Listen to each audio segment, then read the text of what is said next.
So I'm delighted to introduce our panel discussion led by our moderator Tina Perinotto from the Fifth Estate.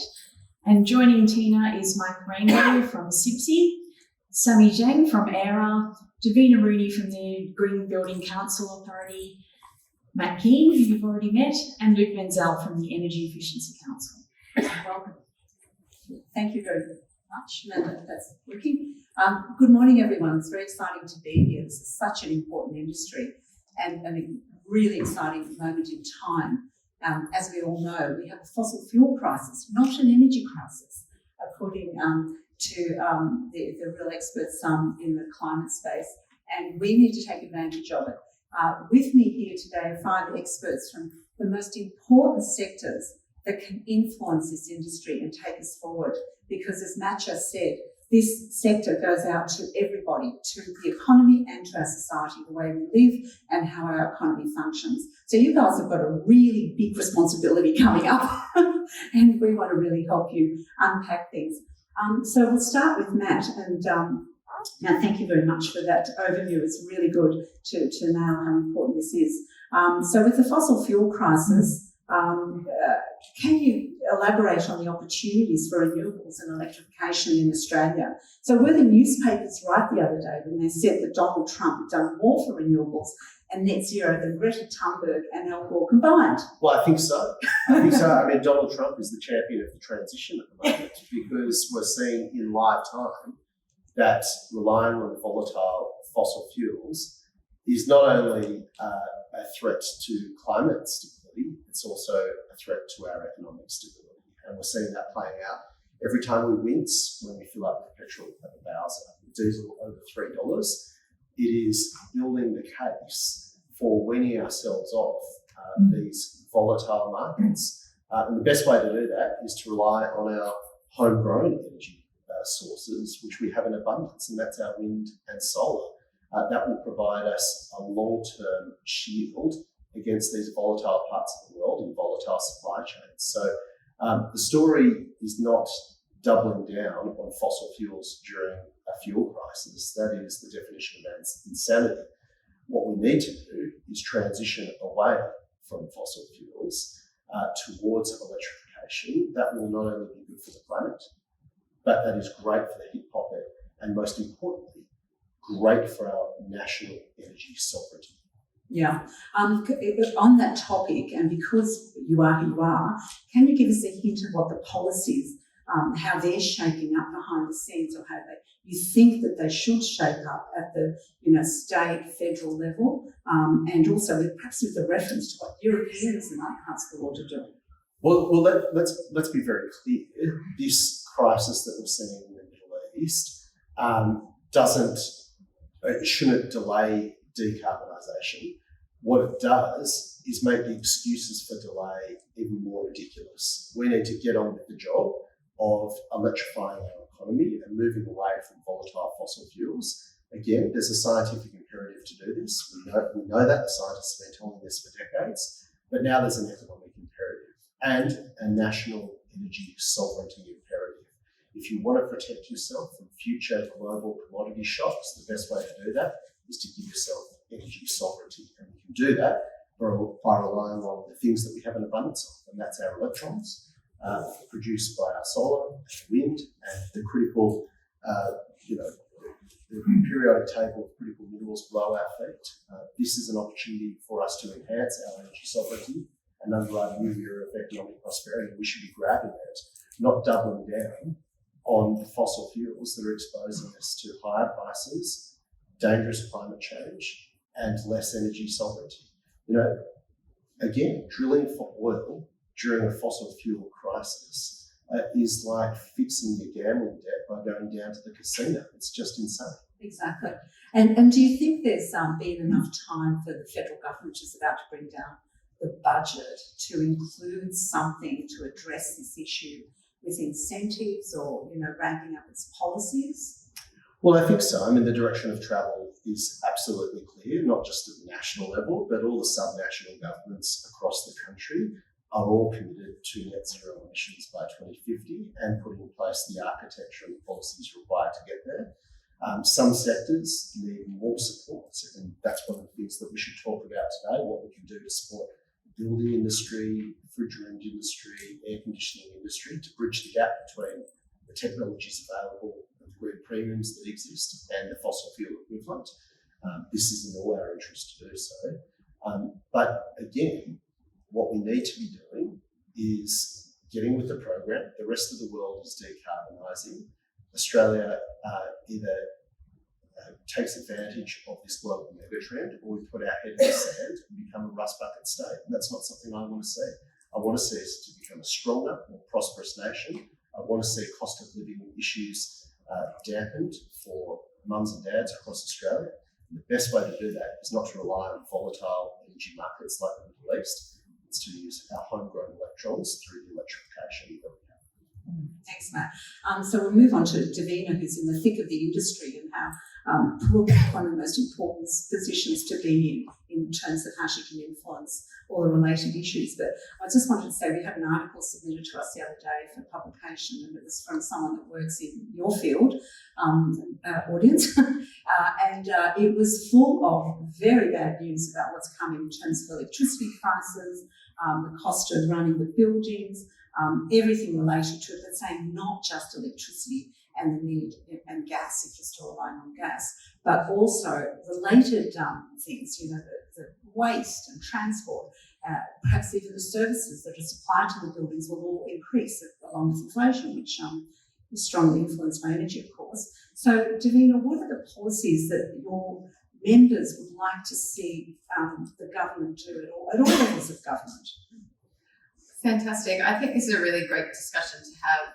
Matt's made a really compelling case for electrification. I do think we have to acknowledge that we don't have a national policy to bring electrification into buildings, for new buildings. And we have to be cognizant of that because, and I'm sure we'll talk about this, they're really hard to retrofit. We can do it. Skilled experts in this room can do it, but we have to create concierge services. They're expensive, they're difficult. The Property Council and Green Building Council, have come out and said from now we should really be looking to electrify all new buildings. And, I think one of the things that Matt referenced is some of the arguments become more nonsensical, but to be honest, about why we should double down or why in an affordability crisis, there's a real challenge that in an affordability crisis, you can actually double down on why don't we just do less that costs anything and look at the long-term value cost. We're having quite a lot of trouble with the construction code at the moment. Should we optimise it? Absolutely. Should we modernise, digitise? Absolutely. But we're going to need a plan in the code that deals with resilience. We're going to need a plan that deals with electrification. We're going to need a plan that deals with embodied carbon. And while we're having a number of optimisation discussions, these critical issues aren't even on the table. There isn't even a spot for them on the ledger. So the critical recommendations of the Climate Change Authority about electrifying all buildings by 2030, the next version for 2029 is currently slated to be all about a tidy up. Now, it's very important that we have a tidy up, but while we're in a climate crisis, we really need to be able to whistle and walk. And while we're doing productivity reviews, let me tell you the least way to do, I absolutely shout out the leading councils who are doing electrification. I shout out the leading state jurisdictions. But if you do any productivity review, doing it one council at a time is the least productive way to do this. National policy is by far, the most productive way to do this. And I think we're going to have to work together as a sector to try to align these pathways. There's a lot that we're going to need to do, and particularly leaning into resilience. We're a little bit like my son with his homework. We didn't do our homework on time on mitigation, so now there's a lot of resilience work to be done. Is really the framework that we need to look at this with. And yes, I am going to be having discussions about that homework tonight. But that's kind of where we are as a nation on our climate change strategies. When was the best time to do these things? 20 years ago. When's the next best time? Right now. And I think one of the really complex challenges that we're going to have is there's a genuine affordability crunch right now. Households are hurting. It's a hard message to tell them to spend more to get more. And that's why advocates in this room are so important as we start to try and look at the different things that we can change and set people up so that, when their hot water system breaks, they do the change then, because nobody wants to buy it twice. And it's interesting that the author of this article, you're talking about households, and they don't have much of a choice with their asset. They're sort of stuck with their houses until they can move or whatever, which is very difficult. However, this person works in the commercial property world, and he mentioned all the fears and the coming along, the threats that are coming, except one thing, the S word, stranded assets. Because investors will have a choice if the building isn't up to scratch, they're out of there. And people have told me it's been very, very hard to make the business case to the CFO for these things. However, what you can do is make the value case for it. So it's interesting. And, are your members has the energy ramped up since the Middle East war? Has there been a shift in the tension there? Well, I think, and we'll bring Luke into the discussion soon, a number of us have been campaigning on the criticality of electrifications, whether it be electric vehicles, whether it be buildings, all the way, the future is all electric. And so trying to use this critical moment, I give full credit to the Energy Efficiency Council, who's really been leading the charge of getting the industry to drive a consistent message about, the things that Matt was describing, that we need to lean into the resources that Australia has and set ourselves up for better and provide clear policy actions that could be done at different levels for different leadership areas. But it's very simple. It's really leaning into the renewables we have and setting a pathway towards that future. And definitely, Luke, please can you jump in and tell us what it's like with your members and where you're working out in policy, which we know we can't mention one of them. You mentioned so what Tina's referring to is I was recently appointed to the board of the Australian Energy Market Operator. So I've got various hats that I wear, and Tina wanted to grill me on AEMO's views. I do, but this but AEMO has a CEO, and it's not me. So maybe invite Daniel next time. But I can speak on behalf of the Energy Efficiency Council, and we are doing a lot of work on electrification.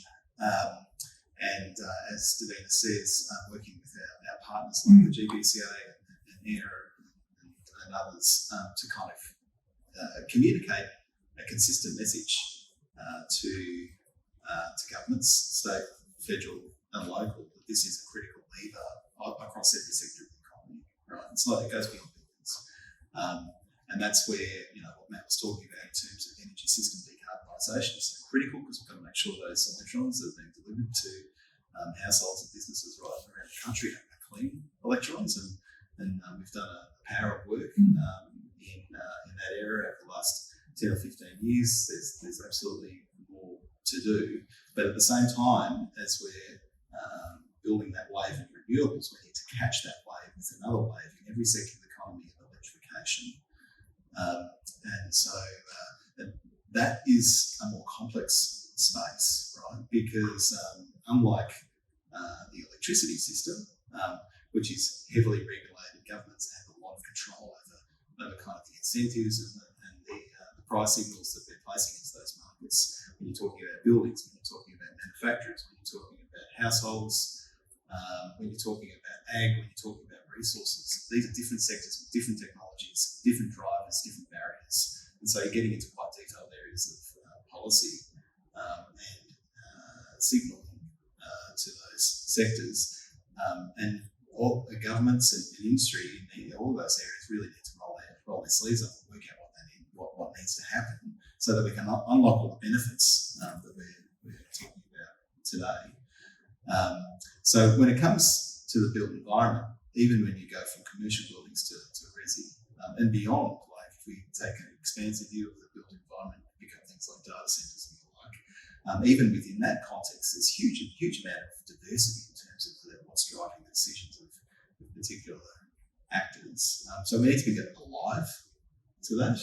But there are a few things that are helpful, right? It's like real clarity from government about the direction of travel. We still haven't got clarity from any state or federal government except for the ACT government about the future-facing work. So ACT has said it's shutting down in 2045 without spending a dollar, without putting any regulation in place. That's a very clear signal to households and businesses in the ACT that if you're investing in a new heating system, that it should be electric, because that's going to work in the there's going to be something to plug into for the foreseeable future. So that's super important. Transparency around, the relative carbon load of different assets is also really important. That's why the expansion of the commercial building disclosure scheme that is underway is so fantastic. Last year, alongside the target that you recommended and the government adopted, 62 to 70% by 2035, there was an announcement around the commercial building disclosure roadmap, the fact that, the incredible work that's been done in commercial buildings in terms of disclosure and energy efficiency is going to be expanded to other asset classes. Office tenancies and hotels first came off the rank, but there's a 10-year roadmap to bring the power of the National Australian Built Environment Rating System and expand that to commercial building classes right across the nation. Importantly, including not just the efficiency of those buildings, but they're going to be incorporating something that's called the Renewable Energy Indicator, which will start to disclose the proportion of energy being used in that building that is sourced from renewable sources. And therefore, some of that goes to the grid supply of electricity, but importantly, the residual gas use in those buildings. And so you talk about stranded assets, Tina, increasingly for informed tenants, informed buyers, they're going to be able to look at that and go, well, I want to be in a building that is all electric, that is powered by renewable energy, and it's going to be really easy for them to make that choice. And that's not about being punitive or kind of imposing unnecessary regulations. That's about kind of like making sure there's information in the market so that people can make decisions that are in their interests in terms of affordability, in terms of energy security, in terms of kind of like the contribution they want to make with the dollars they're putting on the table, whether they're buying an asset, whether they're renting a space. So that we're starting to get all of the information that's out there, the regulations that are out there, and the incentives that are out there aligned. Like really what we need to do is kind of just work very, very clearly on the line, because we've got so much work to do. On the target, in terms of emissions, where our national target is 43% below 2005 levels by 2030. The lower end of the target that you recommended is 62% by 2035. So just do the maths. We did 43% in 25 years. We want to do another 19% in 5. And the emissions reductions from the electricity system, like we're powering towards 80%, like there's not a lot that's left after that. And so it has to come from the demand side. It has to come from the businesses and households that we're all working with. So it has to come from us, and the built environment has a huge contribution to make.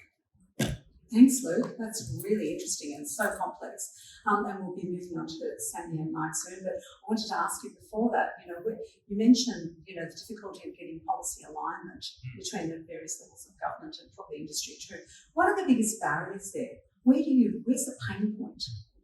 I think that many of our political leaders did not want to touch the elephant in the room, which is the future of gas in our economy. I think that it's a very nuanced and complicated discussion politically.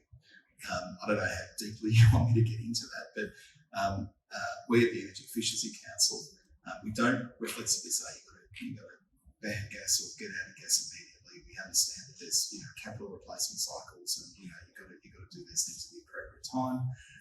But there's kind of multiple issues that are caught up in the gas debate.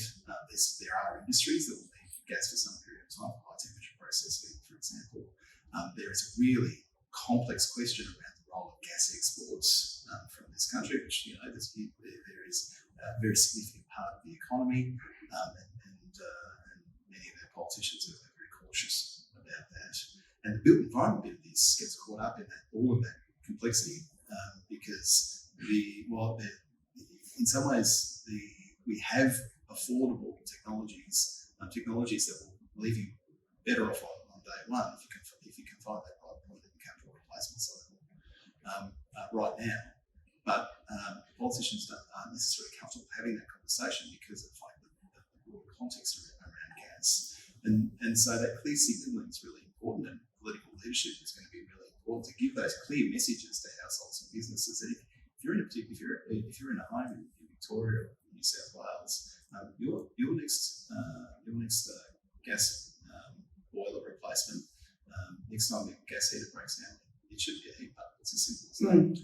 Very interesting, and interesting too the change in the conversation years ago when I first started getting into serious journalism about this stuff. I asked a journalist once, why this makes so much sense. Why isn't the government doing something? And he says, look, don't understand, Tina. The coal industry sits on John Howard's lap. No one's saying that anymore. I think that's really exciting. You're mentioning the gas industry as being the biggest barrier. We've moved on from coal. No one's talking about coal being the big barrier anymore, so we can win. That's exciting. So, Sami, tell us about the professionals in the industry. Tell us what they're doing, what their challenges are, because we heard earlier this morning about the huge shortage of skills. For a start, how do you view these challenges? Well, to all the people in the room and to all the thousands of people on the floor downstairs, we are not invisible anymore. HVAC&R basically sits at the center of net zero delivery. That's as simple as that. And then you've heard all the other panelists saying that basically HVAC&R is where energy use, electricity load shape, refrigerants transition, as well as the occupant well-being connect. So let me just quickly unpack that. There's a lot to go through. So the first one, let's talk about the energy efficiency. So this, we talk a lot about performance gap. So performance gaps basically is the difference between the building's actual energy use compared to its intent energy use. And there's a gap. And statistics show there's about 10 to 30% performance gap. And some buildings are even higher. So that is a low-hanging fruit that we should be tapping into, right? It's how do we close the gap? I think we do have both the financial and environmental incentives to close the gap here. It works for the investors, it works for the environment, right? So how do we close the gap? First, we need to understand where the gaps come from. Coming back to Davina and Luke's point, how do we manage performance? First, we have to measure the performance, right? So that's first step. So then close the gap. Basically, need to understand where that gaps come from. It comes from the life cycle of the building. And it's so important to understand that it happens at the design stage, it happens at the commissioning, it happens at the ongoing maintenance and operational optimization. So there are a lot of technical guidance that's available for our people to understand how that works. So definitely that's number one. Number two basically comes back to electrification. It's such an important topic, right? It plays a huge role for us in the journey to net zero. So electrification, though, it changes when and how building uses energy. And it's so important that we need to be aware of it, because electrification without system thinking can backfire. So from the industry's perspective, right, especially for the residential buildings, right, you're talking about millions of houses and households, and the way that they run their energies can be vary so much. So what does it mean? I think if we're coming back to policy landscape, we need to reward the right behavior. So instead of just rewarding the reduction in overall energy use, we could consider also just looking into the reduction of the peak energy use. And that could be a really effective way. But from HVAC&R perspective, right, we also should be thinking HVAC&R system should be grid smart. We should be able to integrate our system with the renewables. We should be able to have a better response to demands. So there's a lot of technologies that are available for us to use for that one. Well, so all those technologies are available, but they're not being used. You're saying the performance gap still exists. How would you, what is missing? What's the biggest ingredient missing there? biggest ingredient. It's coming to what Luke was saying. The industry is a bit skeptical. I wouldn't use the word skeptical. I'll Interesting word you bring in here. I would think we are risk averse, but so we should be, because our job is to provide a healthy and safe environment, right, for the occupants. So take a refrigerant for instance, right? We talk about refrigerant transition is so important, but why is it not moving fast enough? I'm coming back to your question about the performance gap. I think why is it not? Because first, we don't have a comprehensive system that is measuring the performance yet. You don't have that data that tells you the whole story yet. Yes. And then, of course, I'm going to come back to the refrigerant one because I think that ties into very well in terms of why we're not moving as fast. So take refrigerant transition as an example. All of us know that refrigerant is a long-term building infrastructure, and we need to start planning and select it now, today, because if we don't, we're locked into a long-term risk. Right? So why? I think engineers are pragmatic. So we need to have a progressive pathway to change that, right? So refrigerant leak is a immediate, effective approach to do that. And then we know that majority of the refrigerant is lost at the end of the cycle, right? So recovery is very important. Then we're talking about the biggest challenge, which is it requires competency uplift in handling flammable refrigerants, as well as in system redesign, because that's critical. And you have to put people first. And that's where I think it's not moving as fast as we would hope to, but we definitely need to move forward. There's no question about that, right? So when it comes to that, I think what we could consider is government-led pilot programs, right, projects, which could be a controlled, measured experiments to build people's confidence. Because confidence is the key, right? Because confidence comes from practice. And once we know how it's done, we can implement it and we can deliver that at a larger scale. Some good news on the performance gap. If you set your building up right at the start and you monitor it the whole way through, so we did some research with Buildings 4.0 CRC. If you do a Green Star rating, then you do a neighbours rating afterwards and you set your targets, 89% of those projects will hit their performance targets. If you've got a neighbours commitment agreement, 95%. So if you do your homework and set it up right, you do that. And what's interesting about that is, to Sami's point, it shows a gap in the market where you don't drive that the whole way through. Oh, that's great to hear. And so now we're going to move on to Mike, who's going to give us a perspective from CIBSI, which are the actual, the engineers on the ground and what it's like for his work, but also taking questions from the floor. So I'm just giving you a bit of a warning. We can take questions as Mike gets into his stride. So, Mike, what's the thing that keeps your CIBSI members awake at night? It's a big question, but I'm just picking up. I'm not sure this. It's just. Okay. Can you hear me now? Yeah. There we go. So just picking up on what Davina mentioned there, and Sami, about the performance gap and the value of tools like neighbours. That's one thing that really excites me at the moment is the rollout of the mandatory disclosure of neighbours' energy ratings, and it really does do massive things to close that performance gap, and makes a range of people very interested in energy, which is not an incredibly exciting thing for most people. I think even the agents, in recent years, you hear the agents talking about neighbours' ratings, and this is a whole new universe around the world. That agents have any interest in or have significant interest in energy performance.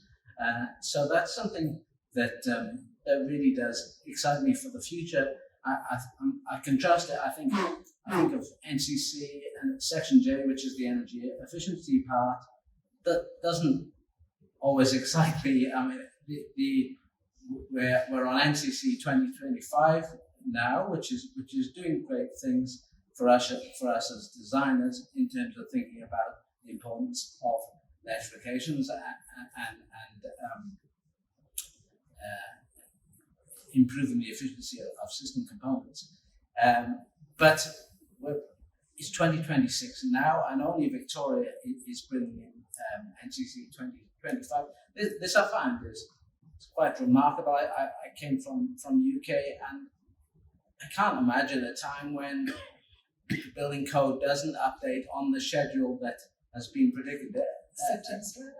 Well, that's right, and it's remarkably good. Only a few years ago, that there was a roadmap, a trajectory, so that everybody would know that it's coming and becoming more and more stringent every 3 years, meant to be. And yet, someone mentioned the lobby groups and the influence that they have on our sector.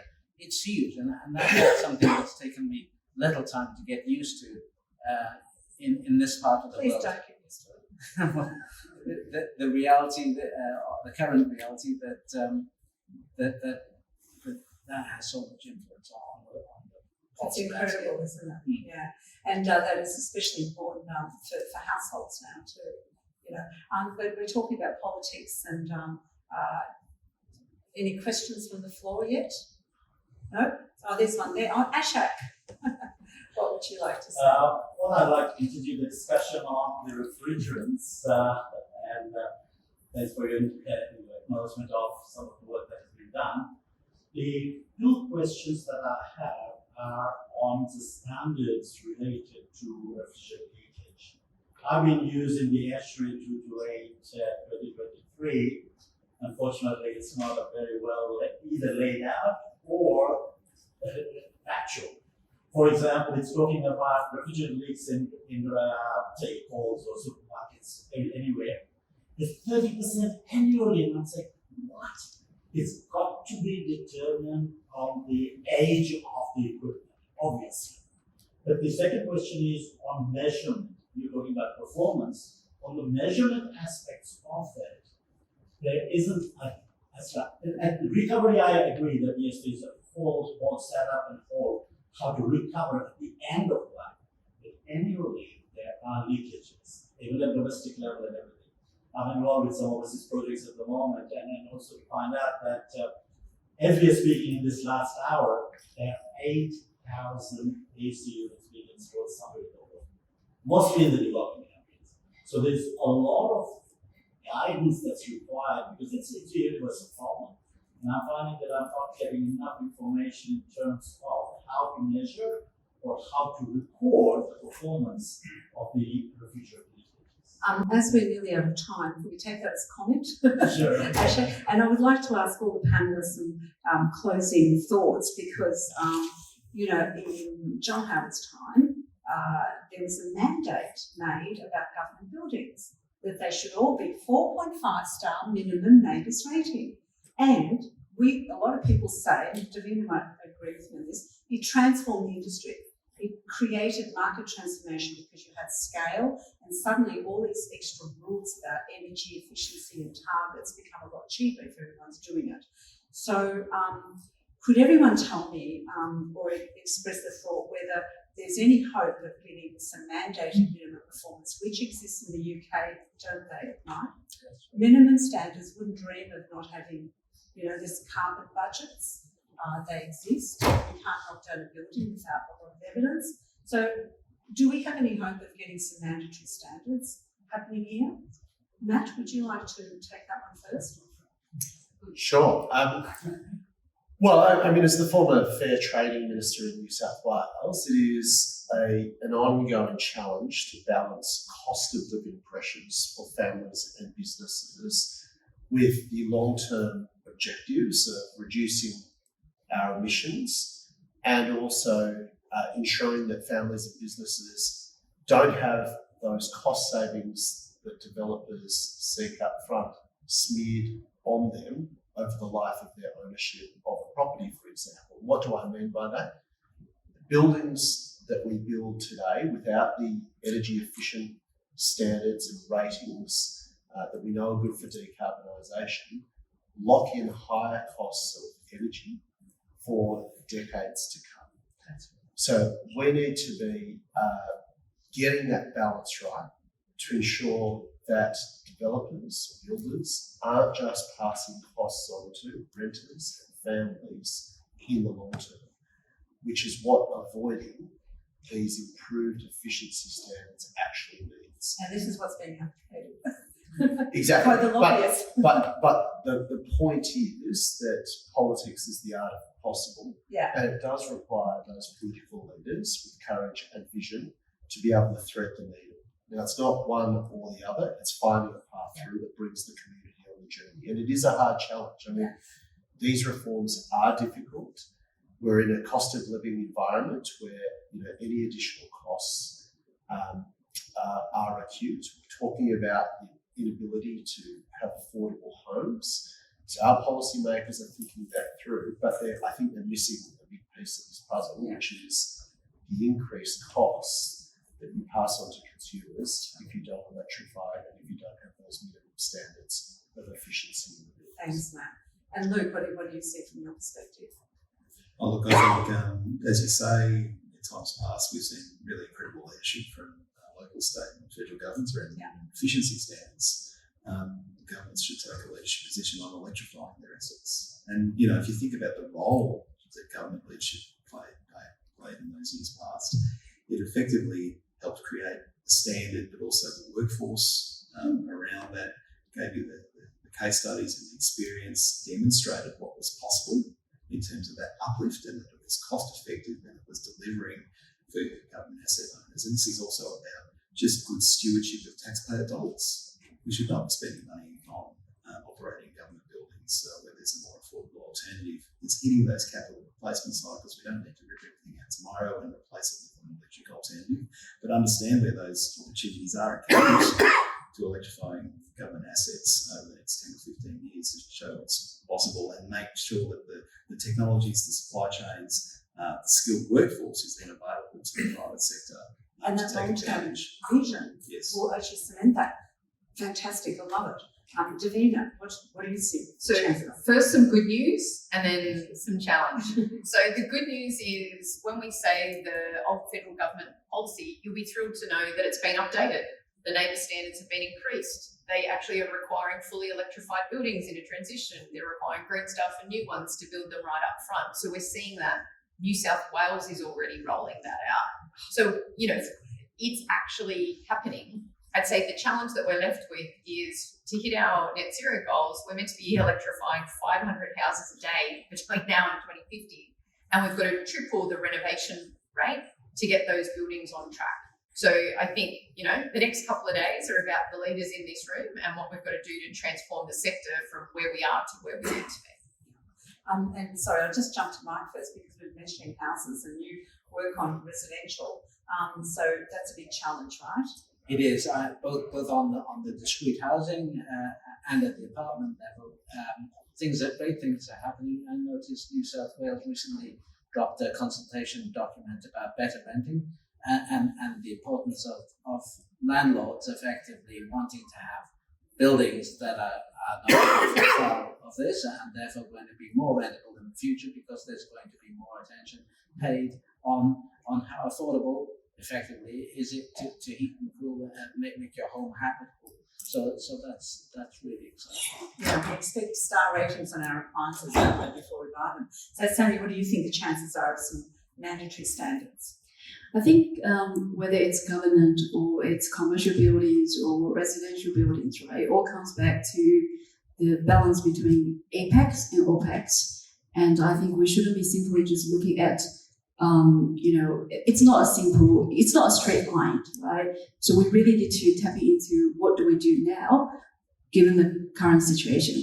So to answer your question, I think it's very important to focus on the outcome rather than just do whatever it is, because after all, net zero is to preserve our planet for our future generation to come. So it's not a promise; it's a practice delivered by people for people. Thank you very much. Could everyone please clap their hands for everyone here. Thanks together. Thanks to Luke, Matt, Davina, Sami, and Mike. Thank you, everyone. Appreciate that. Sorry we didn't get more time for questions, but they're here. You can touch them.